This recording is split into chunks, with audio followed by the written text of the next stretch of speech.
Kalau ada pertanyaan, Kalau silakan. itu yang Bapak Ibu yang dihilangkan apa tuh? Yang mana? Yang Bapak garis yang Ibu yang dihilangkan apa nih? Gelar. Oh, oke. Yang dihilangkan itu, Itu. oh iya, betul. Oh, nuhun ya.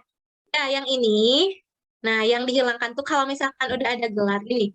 Kalau misalkan ada Bapak Gilang gitu ya, kalau ada Dokter Gilang, Dokter Gilang kan Gilang sudah di ini apa sudah disebut dokter gitu ya. Nah ini nggak apa-apa, nggak usah pakai bapak dokter, Gilang dokter Gilang aja kepada YTH Dokter Gilang P. Nah tapi kalau misalkan ini mah ya tidak ada kata bapaknya, tidak ada dokternya, kan kita nggak tahu sasarannya itu apakah lebih muda, lebih tua. Nah itu boleh. Di sini ada YTH ya, tentu saja ya. Ini ada YTH. YTH Dr. Gilang, misalkan. Nah ini ada YTH-nya ya. Nah kalau misalkan yang nama kedua tuh nggak ada dokternya, langsung ujuk-ujuk Gilang kayak gini ya. Gilang kan ini kurang sopan. Nah nggak ada gelarnya, ini boleh dikasih kata bapak untuk menghargai lah ya. Maksudnya kita nggak tahu bahwa beliau tuh ada gelarnya atau tidak gitu, random gitu. Kalau ini kan kita udah tahu, kalau udah tahu ada gelarnya udah ya TH Dokter Gilang aja gitu. Jadi antara dokter dengan bapak nggak boleh ketemu seperti halnya ya TH dengan kepada gitu. Kalau ada ya TH kepada hilang, kalau ada kepada berarti ya TH hilang. Kalau yang di Ibu Moli disebutkan di sini jangan memakai kepada, berarti yang dipertahankan ya TH gitu. Kalaupun ya TH-nya hilang berarti kepada boleh ada gitu. Ya, bisa dipahami ya. Jadi kalau nulis misalkan Bapak Asep Gunawan itu boleh. Tapi kalau misalkan di situnya Asep Gunawan, di belakangnya teh ada MSI, SS, SPD misalkan, itu boleh nggak pakai karena ada gelarnya di belakang. Jadi kalau ada penggunaan gelar boleh dihilangkan kata sapaan, bukan kata sapaan, gelarnya ya. Kata sapaan berarti ya. Kalau ada gelar, kata sapaan hilang. Kalau nggak ada kata sapaan, berarti gelar muncul gitu. Seperti itu ya. Ada lagi? Nah ini paling dari Ibu ya, rangkuman untuk SLT. Silahkan nanti dipelajari lagi. Pasti teman-teman udah lebih paham ya. Karena ini pernah mungkin tulis tangan juga di kelasnya praktik surat ya. Oke, kalau mau ada pertanyaan lagi? Nggak ada? Oke, kalau tidak ada, Ibu hapus dulu ya. Kita masuk ke teks sejarah. Nah, disebut teks sejarah itu karena punya peristiwa ya, maka urutannya juga kita paham ya. Bagian orientasi, kemudian deretan peristiwanya, gitu ya. Kemudian terakhirnya bagian orientasi. Nah, itu mah udah di perjalanan kisah segala macam ya, yang namanya teks sejarah berarti berkaitan dengan perlawanan. Nah, di sini ada menyusun secara acak, silahkan cari tahu ya. Kalau itu kan bisa kita lihat dari kata kalimat utamanya, kemudian penjelas. Kalau ini berarti membuat kalimat menjadi padu ya, yang tadinya acak jadi padu. Kemudian menganalisis strukturnya, bagian awal berarti pembuka ya, kayak ada kata-kata orientasi, beliau adalah gitu kan. Kalau peristiwa pentingnya di bagian kedua, misalkan perjalanan pas waktu awal ke sini, kemudian ke sini, pokoknya kehidupan dan prestasi-prestasinya ada di bagian kedua, di bagian deretan peristiwa ya.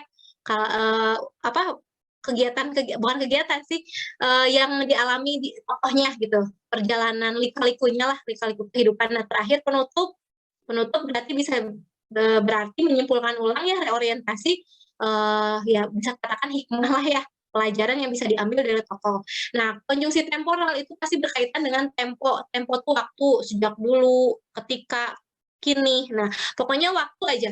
Berarti berkaitan dengan konjungsi, ingat aja ada konjungsi antar kalimat dan intra kalimat gitu ya.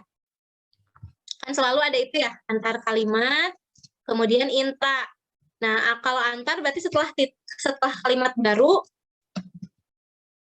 Kalau intra berarti di tengah ya.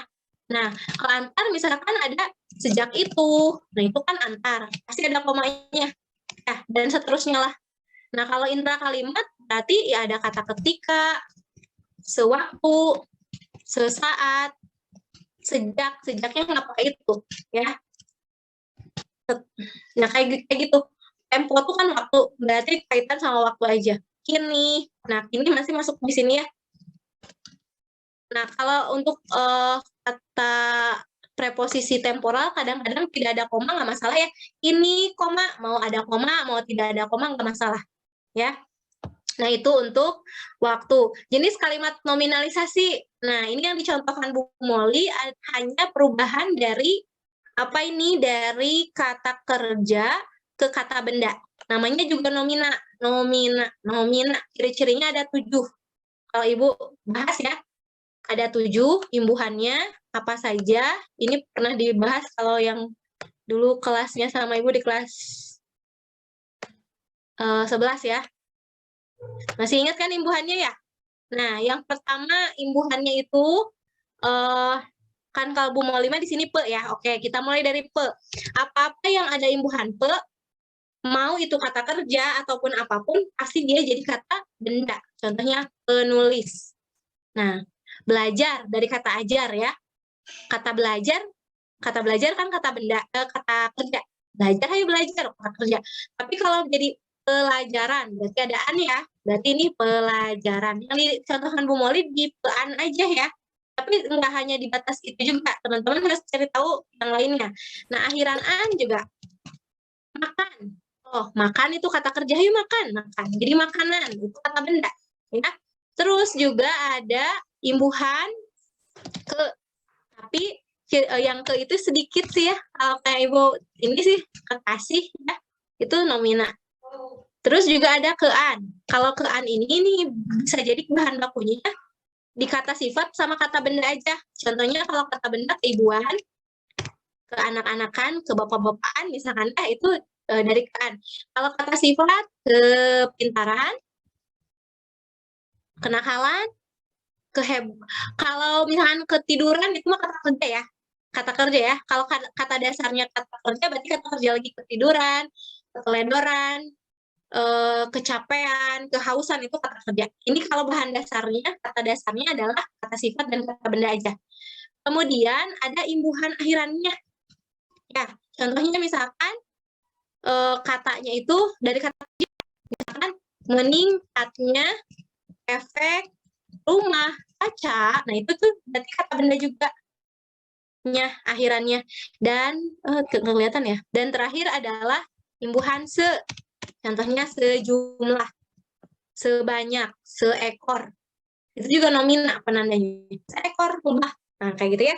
Nah, jadi proses nominal tuh ada yang berubah dari kata kerja ke kata benda, yaitu pean, sama pe, samaan.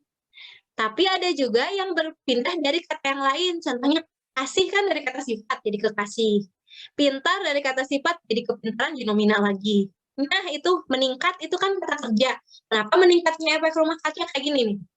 Meningkatnya, ini pernah dibahas sama Ibu ya, kalau di kelas yang sering Ibu masuk. Nah, meningkatnya efek rumah kaca, kan ada kata menjadi ini di sini. Nggak kelihatan ya. Nah, berarti ini segini, ini semuanya S. Nah, P-nya tuh menjadi.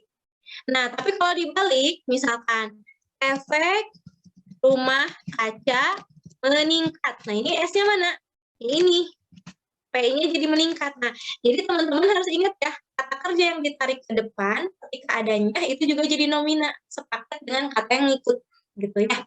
Banyaknya. Nah, meningkatnya, merajalelanya, nah itu udah kata nomina pokoknya.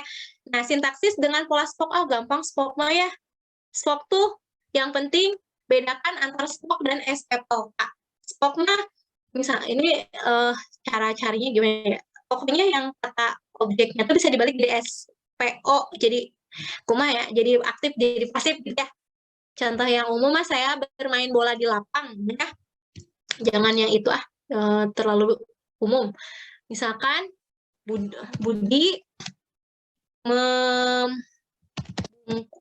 membungkus nasi goreng misalkan ya untuk temannya.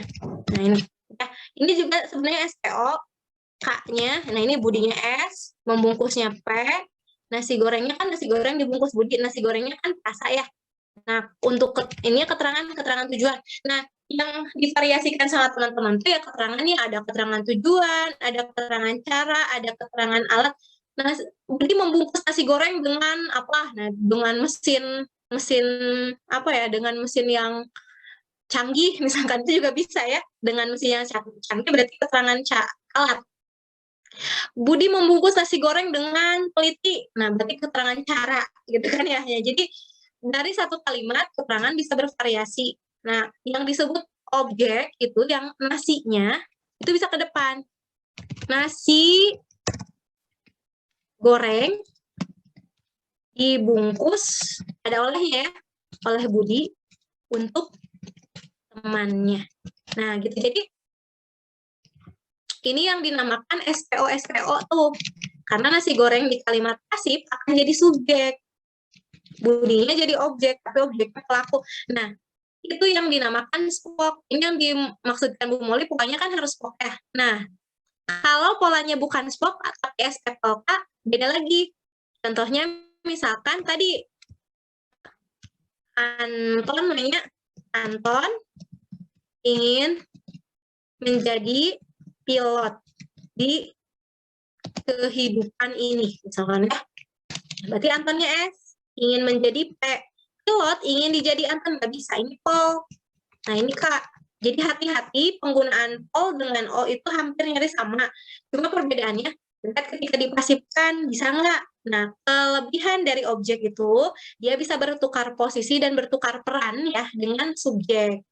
Jadi berbalik, dia aktif dia menjadi pihak yang dikenai pekerjaan, di pasif dia juga tetap dikenai pekerjaan tapi ada di depan. Kalau ini subjeknya melakukan pekerjaan, kalau ini subjeknya dikenai pekerjaan. Nah, makanya ini Bu tulis aja ya. Ya ini subjeknya pelaku. Kalau ini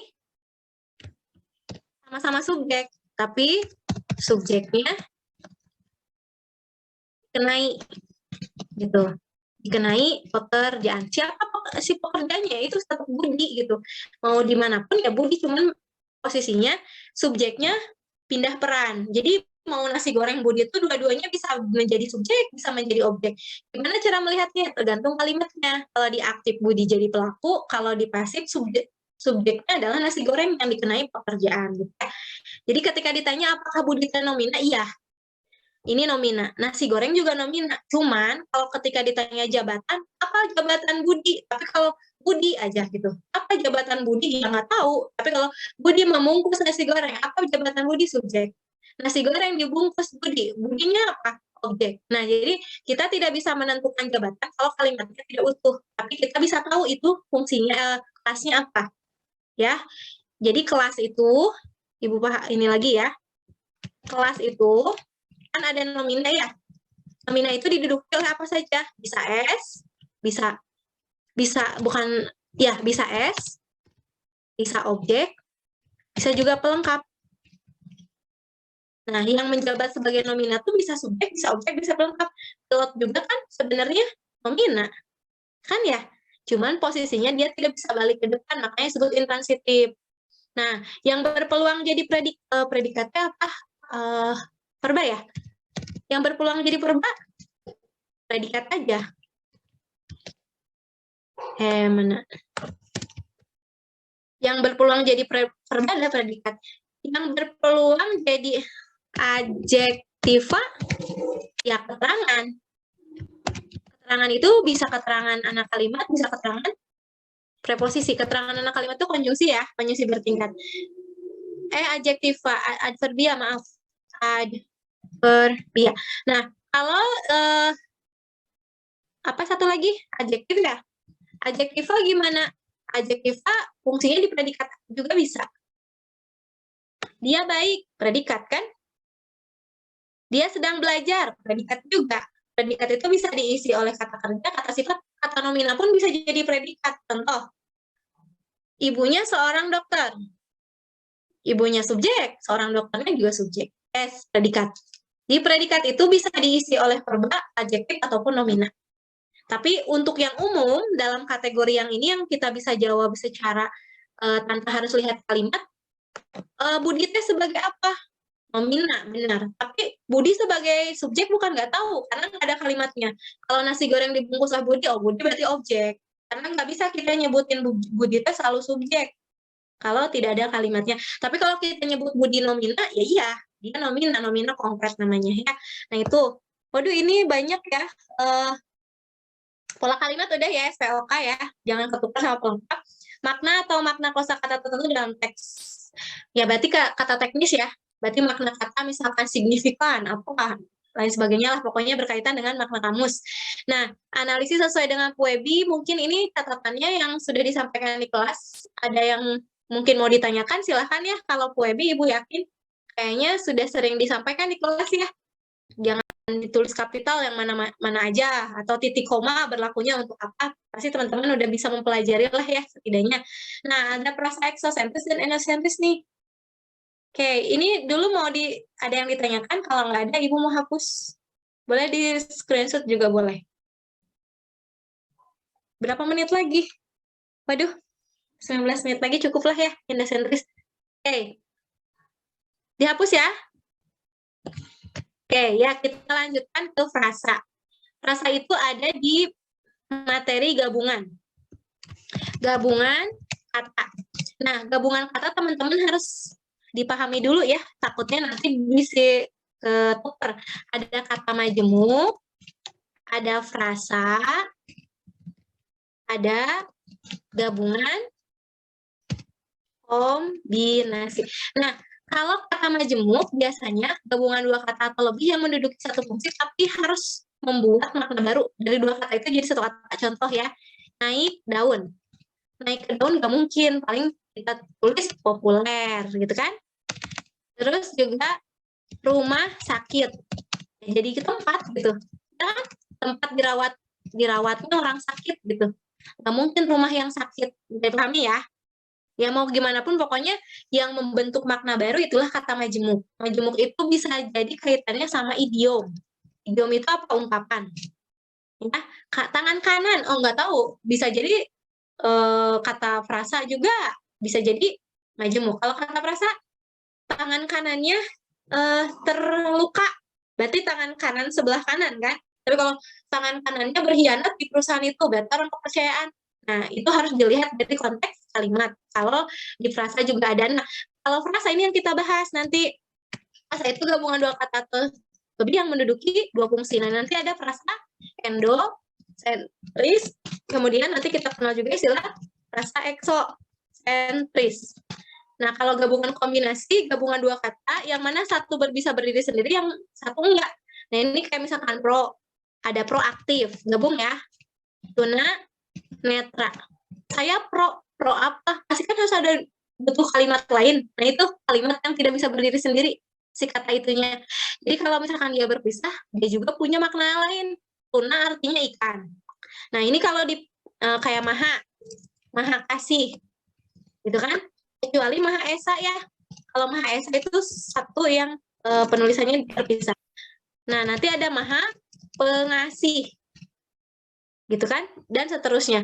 Nah, kalau pakai strip, berarti huruf kata keduanya harus huruf kapital. Misalkan pro Indonesia atau anti KKN. Nah, ini beda ya pengertiannya. Kalau gabungan kata itu membentuk makna baru dari dua kata ini, tidak boleh lebih. Kalau prasama bisa 2, 3, 4, wah kelipatannya, tapi harus ada di satu fungsi dan tidak membentuk makna baru. Kalau gabungan kombinasi, terikat salah satunya. Kata aktif bisa berdiri sendiri, kamu aktif dong di kelas. Nah, berarti kan bisa berdiri sendiri. Kamu pro apa? Kan harus ada kalimat, kamu pro ke siapa? Gitu. Nah, jadi si pro itu nggak bisa sendirian istilahnya mah. Kayak abiotik nggak bisa A doang gitu. Biotiknya kan bisa berdiri sendiri. Tuna kalau sendirian jadinya ikan. Antar kalau sendirian kan lawan dari jemput. Nah, kalau antar jemput nanti masuknya ke prasa. Prasanya prasa apa? Prasa koordinatif. Nah, kalau antar kota di sini. Tapi kalau antar jemput ke prasa. Nah, kita bahas yang prasanya ya. Antar kota berarti antar perkotaan spasi ya. Oke, karena waktunya juga sudah mulai berkurang, kita percepat ya. Nah, frasa gabungan ini clue-nya. gabungan dua kata atau lebih yang menduduki satu fungsi dan bermakna denotasi ya. Clue-nya adalah bermakna denotasi, bermakna sebenarnya, tidak bermakna kias. Jadi kalau tangan kanan ya tangan sebelah kanan. Gitu ya. Oke, kita lanjutkan. Frasa terbagi dua. Sekarang frasa endo. Endosentris ini kalau Ibu menyederhanakannya frasa berinti. Frasa berinti. Ini ada 3 ya. Nah, yang pertama apositif. Apositif. Apositif itu adalah pengapit keterangan tambahan. Contoh, kalau teman-teman menemukan misalkan ada Presiden RI aja lah ya. Presiden RI, Jokowi, mengatakan. Nah, kalau menemukan seperti ini, nah ini tuh S dua-duanya. Tapi nggak mungkin disebut S1, S2. Ini S aja. Nah, ini P. Nah, ini namanya frasa positif. Tidak berlaku kayak gini aja. Contoh lain, misalkan semua pelajar. Udah disebut semua pelajar ya. Di sininya ada kata baik laki-laki maupun perempuan berdiskusi. Misalkan. Nah, dari sini sampai sini, ini kan S. Nah, ini tuh frasanya. Sampai mana? Sampai PR. Kayaknya di mana? Di sini. Nah, inilah apositif. Apositif tuh kalau teman-teman menemukan 2 koma ya, bisa dipahami ya. Nah, itu untuk apositif. Yang kedua adalah koordinatif. Dari katanya juga artinya koordinatif itu apa? Frasa sejajar. Tapi ingat, tidak boleh kalau yang sejajar itu tidak boleh memunculkan konjungsi. Tapi secara tersirat di situ tuh ada apa? Yang sejajar tuh kan ada dan sama atau. Kamu mau pilih anggur atau apel? Sejajar ya? Apa yang sejajarnya? Nominanya. Anggur, apel. Nah, tapi ingat, tidak boleh ada dan atau. Kenapa? Karena kalau disisipi kata itu berarti nantinya jadinya klausa. Aku dan kamu jadi klausa. Karena ada dan. Nah, di sini koordinatif itu ada nomina dengan nomina. Contohnya, ibu, bapak. Makanya kan di surat ada ibu garis miring bapak ya. Nah, itu tuh sudah termasuk. Gitu ya. Garis miring. Kalau ditandai garis miring nggak masalah sih ya. Tapi jangan disebut saklek ibu atau bapaknya langsung pakai konjungsi. Ya, meja, kursi. Jangan meja dan kursi. Kalau meja dan kursi berarti nanti akan menjadi klausa. Meja dan kursi itu diangkat oleh anak-anak. Udah aja meja kursi, ibu bapak. Nah, itu untuk nomina. Nah, untuk verba ketemu verba. Nah, untuk verba ketemu verba, contohnya tadi antar, jemput. Tanggung, jawab. Ya kan? Terus apa lagi? Terima. Nah, terima kasih nggak boleh digabung. 2 kata itu. Namanya verba, verba, frasa verba. Bukan kata verba, tapi frasa verba nyebutnya. Kenapa disebut frasa? Karena ada 2 gabungan kata dan 1 fungsi. Gitu ya. Nah, berikutnya adjektif ya. Adjektiva ketemu dengan adjektiva. Contohnya sifat sama sifat, kasih, sayang, tua, muda, miskin, kaya, dan seterusnya. Pokoknya yang sifat besar kecil. Tapi catatannya tidak boleh memakai konjungsi. Karena kalau memakai konjungsi bukan lagi ke bagian frasa, tapi lebih ke ibu di sini ya, soalnya ini ada garis jadi nggak akan kelihatan. Nah, sekarang yang ketiga, frasa apa? 1, 2, 3. Atributif berarti ya, atributif. Atributif itu tidak sejajar. Nah, ini boleh implisit atau eksplisit yang. Jadi mau ada yang, mau nggak ada, bener gitu. Contohnya, air mendidih itu misalkan ditaruh di atas meja. Nah, berarti kan ini S ya. Sampai itu tuh ini S ya, nomina. Kayaknya mah yang ini kan. Hanya ini. Nah, kenapa yang mendidihnya Bu nggak jadi es? Karena ada itu, air mendidih itu berarti air kan. Nah, bisa air mendidih itu bisa air yang mendidih ditaruh di atas meja. Bisa dipahami ya? Mau yang manapun, tapi kalau ada yang biasanya itunya hilang. Karena itu tuh mengganti yang, tapi kalau ada dua-duanya juga nggak masalah sih, cuman terlalu berlebihan gitu ya. Jadi cukup air mendidih, air yang mendidih itu sama aja gitu ya. Nah, itu untuk atributif. Nah, atributif juga ada dua pola. Atributif itu ada dua pola. Ada pola DM, ada pola MD. Nah, kita tahu diterangkan, menerangkan, menerangkan, diterangkan. Kalau yang diterangkan itu pasti dia inti. Nah, contohnya, Ibu teh nulis ya, misalkan tas hitam. Nah, tas hitam itu kan sebenarnya bisa tas yang berwarna hitam. Ya kan? Tas yang berwarna hitam. Mana D-nya? Diterangkannya adalah tas. Berarti tas itu inti. Nah, tas itu dia inti. D berarti. Nah, ini D. Ini M. Diterangkan, menerangkan. Apa yang menerangkannya? Hitamnya. Nah, berarti menerangkan ini. Nah, ini fungsinya sebagai apa? Nah, ini fungsinya sebagai subjek kalau ditekan di depan gitu ya. Tas hitam itu berharga miliaran. Nah, berarti kan sebagai S. Di dalam fungsi S itu ada pola menerangkan, diterangkan. Kalau misalkan anak laki-laki, kalau misalkan ibu bapak gimana Bu? Ada proses DM-nya? Enggak ada. Kalau sejajar mah dua-duanya ya inti. Kalau yang ini ada yang inti, ada yang nggak inti. Nah, yang D itu inti, yang M itu non inti. Nah, bagaimana polanya kalau terbalik? Misalkan ini yang tidak sederajat ya. Ada yang pertama itu ada yang tidak sejajar perba. Misalkan gini, sedang belajar. Kan ini mah nggak bisa dibalik ya, dua-duanya perba ya. Nah, ini menerangkan, diterangkannya belajar. Jadi kalau sedangnya kita hapus, saya sedang belajar ya, intinya saya belajar kan.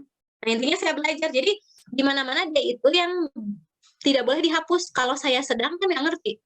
Saya beli tas, menghapus hitamnya nggak masalah. Nah, makanya yang menerangkan itu sebenarnya kata yang boleh dihapus. Nah, ini karena fungsinya ini kata kerja dan kata kerja, maka nggak bisa dibalik jadi belajar yang sedang gitu kan. Tapi ada yang bisa dibalik, misalkan sebongkah berlian. Nah, kalau sebongkah berlian, ini M, ini D. Nah, karena ini tidak sejajar ya, ini mah boleh kayak gini. Berlian yang sebongkah. Polanya teh bisa kebalik gitu ya. Nah, kalau kebalik berarti berliannya D, ininya M gitu. Nah, ini tambahannya untuk atributif. Jadi atributif itu ada yang sejajar. Kan sebenarnya kalau Bu, kalau kata kerja dan kata kerja kan mestinya apa namanya? Kalau kata kerja dan kata kerja, misalkannya sedang belajar kan kata kerja dua-duanya. Kenapa nggak ke tanggung jawab? Nah, kalau tanggung sama jawab itu dua-duanya kuat. Tapi kalau sedang sama belajar, sedangnya bisa ditutup. Saya belajar, saya mau pergi, saya ingin makan. Nah, kata-kata modalitas itu dianggap tidak sejajar, jadi disebut bertingkat. Yang satunya kata kerja inti, yang satunya kata kerja non inti. Jadi yang intinya yang sedang belajarnya. Nah, terakhir yang ketiganya adalah frasa eksosentris ya. Ini sedikit lagi, eksosentris itu hanya diwakili oleh preposisi. Ya, adverbia preposisi. Ini masuk ke kategori adverbia, makanya dikenali sebagai preposisional, ya. Jadi frasa yang khusus untuk preposisi aja karena tidak ada intinya di kelas. Kepada ibunya, misalkan. Untuk bangsa, misalkan. Terhadap ilmu pengetahuan. Pokoknya yang didahului oleh preposisi, itu yang disebut frasa eksosentris. Jadi endosentris ada 3, eksosentris ada 1. Ya, yang endosentris yang menguatkan satu sama lainnya itu namanya positif, ciri-cirinya tanda komanya ada 2. Koordinatif secara implisit ada dan, tapi nggak boleh muncul. Kalau muncul berarti jadinya klausa, dan terakhir adalah atributif. Paling itu ya. 6 menit lagi, barangkali ada yang ditanyakan dulu dari yang B yang poin teks sejarah, yang terakhir nanti kita lihat yang belum dibahasnya apa. Untuk nilai keteladanan mah teman-teman bisa nanti membaca ulang yang namanya keteladanan berarti hal-hal positif dari tokohnya. Ya 5 menit lagi mungkin ya. Ini kalau mau di screenshot boleh. Jangan dulu keluar ya kalau ini masih belum selesai. 5 menit lagi barangkali mungkin ada pertanyaan juga boleh.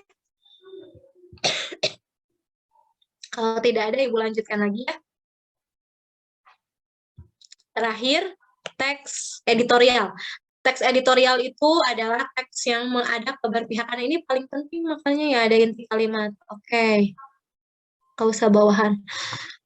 Nah, jadi bahas di sini aja ya. Pro kontra itu mendasari editorial karena tujuannya adalah keberpihakan dan mengkritik.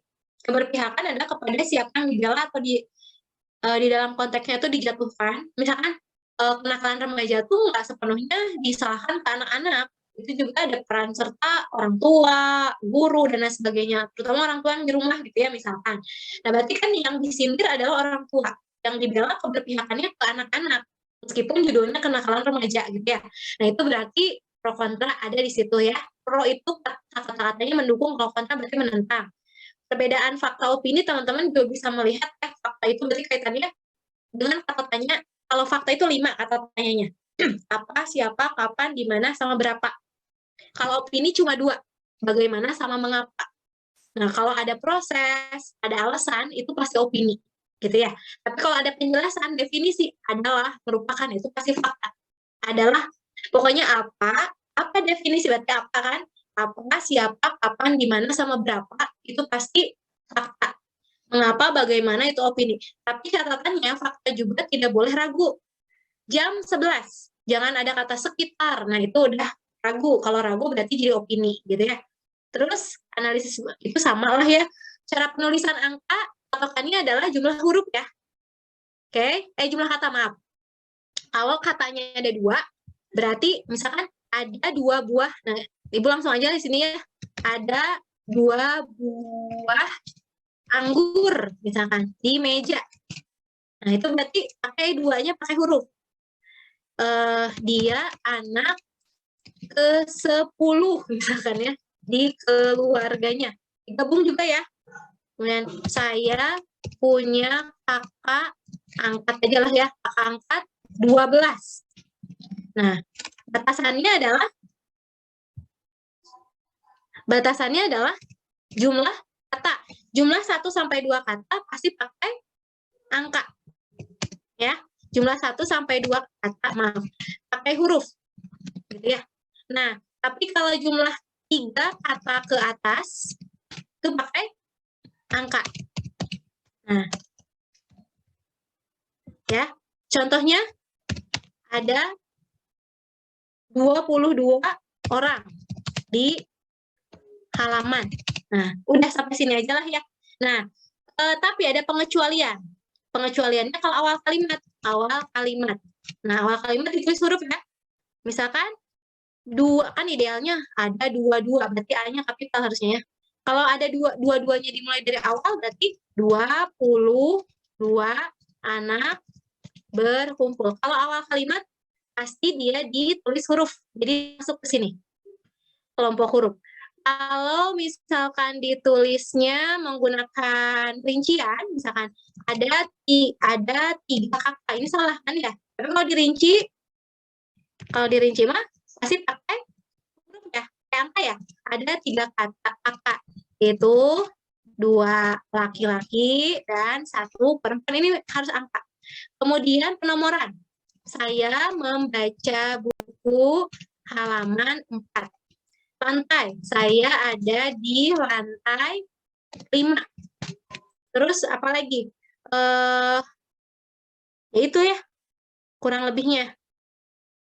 Dia masuk semester, ini mah Romawi sih biasanya, bisa gini atau bisa ke-5 atau bisa ke-5 gini. Kalau Romawi nggak usah pakai ke lagi. Kalau Romawi mah langsung V aja. Nah, paling itu saja. Nah, sekarang ada klausa. Dikatakan klausa itu adalah kalimat di dalam kalimat. saya dan kamu makan. Kamu dan saya makan, udah jelas gitu ya. Nah, ada klausa atasan, ada klausa bawahan, berarti ini berkaitan dengan kalimat majemuk bertingkat. Kalimat majemuk bertingkat itu adanya konjungsi bertingkat. Ya. Nah, konjungsi bertingkat ini ada dua tipe.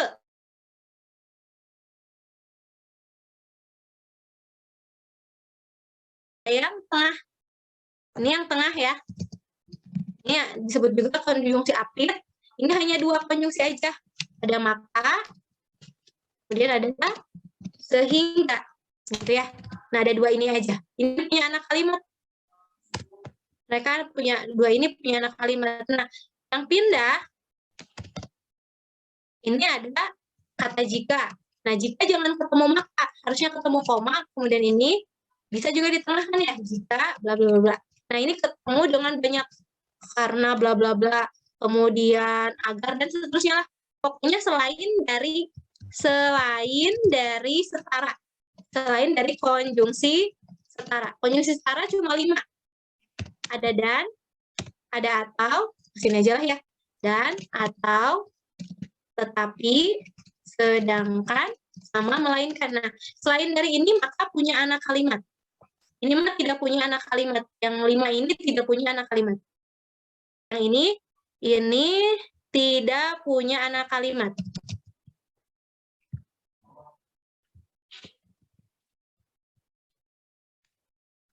Anak kalimat itu apa? Sama dengan klausa bawahan. Nah, jadi ciri-ciri klausa bawahan itu selain dari yang 5 ini, kalau ada kalimat yang 5 ini, berarti dia tidak punya anak kalimat, dua-duanya induk, gitu ya.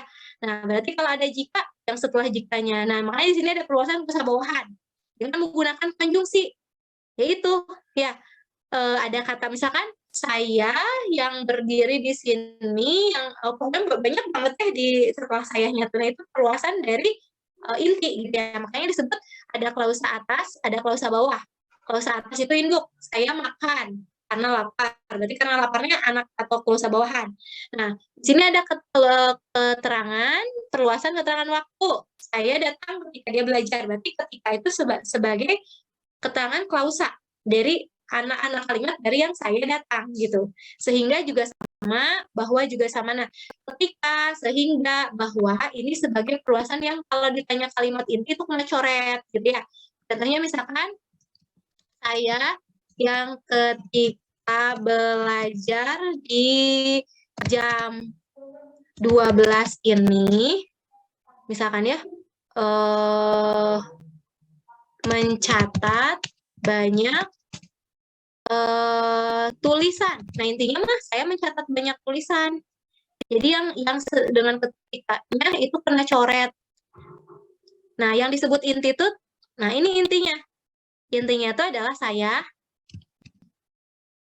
ada mencatat, kemudian ada keterangan. Banyak tulisan dicatat oleh saya, berarti ini oh. Nah, berarti yang namanya kalimat inti itu bisa jadi dia bertemu dengan bawahannya, bisa jadi dia perluasan. Dia ada di perluasan gitu. Nah, yang perluasan itu mencatat ciri-ciri perluasan ini ada kata-katanya. Ada cirinya, ada ketika, ada sehingga, ada bahwa. Jadi yang ditempeli kata-kata ini biasanya kena skip. Gitu ya, sepanjang apapun. Nah, paling itu inti itu bisa di sini yang menyusup-nyusup di tengah itu perluasannya. Cari inti itu yang tidak memakai keterangan apapun, baik di subjek ataupun di predikatnya. Karena inti itu kan sebenarnya perpaduan antara subjek dan predikat. Adapun objek lengkap itu hanya melengkapi saja. Kalau sudah SP-nya benar. Karena kan kalau kita nggak paham bisa jadi saya belajar. Ya, belajar juga kan kata kerja. Tapi kan kalau udah paham, ini ada yangnya, berarti kena skip. Gitu ya. Paling seperti itu saja mungkin yang bisa Ibu sampaikan. Ini sudah hampir lewat 4 menit ya, mohon maaf. Ada yang mau ditanyakan terlebih dahulu? Silakan. Karena waktunya... Jadi kalau misalkan cara kita nentuin inti kalimat itu, jadi kayak kalau misalkan yangnya itu ada yang, berarti yang kesananya dicoret maksudnya. Iya, yang kesananya dicoret. Sampai batas berhentinya di mana. Kan ini pasti berhentinya sampai kata ini ya. Berarti mencatat itu sudah fungsi yang baru. Me itu udah udah ciri-ciri dari kata kerja, di ter me ber. Oh, udah kata kerja. Sebelum mencatatnya nggak ada apa-apa nih di sininya. Oh, berarti predikat gitu. Iya, betul. Jadi setelah yang tuh pasti kena coret. Kalau Gitu. kalau misalkan nggak ada yangnya, misalkan saya belajar di jam 12, saya belajar di jam 12 sambil mencatat banyak tulisan, itu gimana? Nah itu bagus ya. Saya belajar di jam 12 ini sambil mencatat bla bla bla gitu ya. Nah, berarti ini S-nya, Iya. karena ini nggak ada yangnya, berarti ini P, ini kan jadi K. Nah, sambilnya ini ada keterangan. Nah, ini kalau yang, ini keterangannya keterangan konjungsi, kalau ini keterangannya keterangan preposisi. Nah, berarti, nah, yang atas, nah ini bagus pertanyaannya ya. Kalau nah, yang bilang, ini yang bilang tanyakan bagus sekali ya. Jadi untuk menjadi perbandingan juga untuk teman-teman, kalau yang ini namanya kalimat majemuk. Majemuk berarti ada dua klausa ya. Oke. Nah, kalau kalimat majemuk berarti yang ini inti, induknya. Kalau yang ini anak atau klausa bawahan, karena bisa ditukar-tukar klausa bawahan. Nah, jadi sambil mencatat banyak tulisan, saya belajar. Nah, itu jadi bisa ke depan. Nah, kalau yang bawah ini namanya kalimat tunggal. Kalimat tunggal. Kenapa? Karena tidak ada penghubung. Kalau ini perluasan. Kalau perluasan itu, kalau dia difungsi, pasti dia masih menempel sebagai kata tunggal. Nah, jadi dari dua kalimat ini tuh bisa ngebedain porsi si katanya, si kalimatnya tuh jumlahnya sama gitu ya, panjangnya. Tapi yang atas kenapa jadinya majemuk? Karena ada kata sambil. Kalau yang bawah nggak ada. Jadi intinya saya mencatat, karena ini mah kalimat tunggal yang polanya SPO, tapi kalau ini pola intinya, kalau ini ya pola inti, ini SPK. Kalau ini pola intinya SPO dengan adanya keterangan bawahan. Nah, ini ada keterangan anak kalimat. Jadi makanya disebut kalimat majemuk. Yang atas mah kalimat majemuk, yang bawah mah kalimat tunggal. Gitu. Atau kalimat simplex ya, simplex dan kompleks. Betul. Jadi kalau ada sambil, berarti sambil yang kena coret, bilang. Nah, ini yang kena coret. Intinya apa? Kalau yang Bu Moli selama ini atau Pancing sampaikan harus SP, berarti intinya mah saya belajar aja.